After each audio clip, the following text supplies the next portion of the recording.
Chapitre 2, partie 4. Avec tout ça, les saisons passaient. Les enfants grandissaient, devenaient de jeunes loups, de vrais chasseurs. Et on n'avait jamais vu d'hommes. Enfin, jamais de près. On les avait entendus. Le jour où Grand Loup s'était battu avec eux, par exemple. On avait entendu les rugissements de Grand Loup, puis le hurlement d'un homme, un croc planté dans chaque fesse. Des cris de panique, des ordres, et puis un bruit de tonnerre. Puis plus rien. Grand Loup n'était pas revenu. Et on avait recommencé à fuir.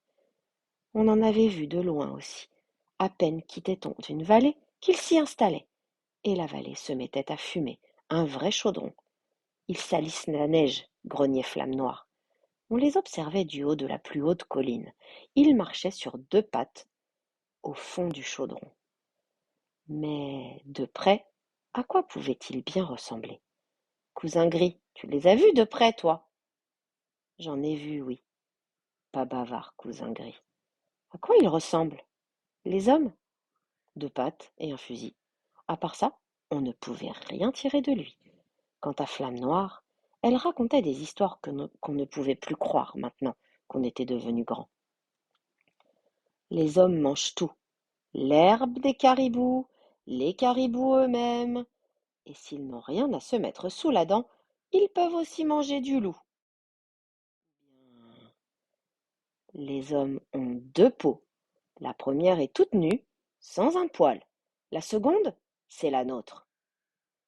Ou bien encore, l'homme? L'homme est un collectionneur. Cette phrase-là, personne ne la comprenait. Et puis un jour, au moment de la pause, tout le monde était essoufflé. Quelqu'un demanda: Mais pourquoi est-ce toujours la même bande qui nous poursuit? Cousin Gris léchait ses pattes meurtries. Ils ont entendu parler d'une petite louve à la fourrure d'or. Il n'acheva pas sa phrase. Flamme Noire le foudroyait du regard. Trop tard. Tous les rouquins regardaient Paillette. Et Paillette regardait tout le monde, les oreilles dressées.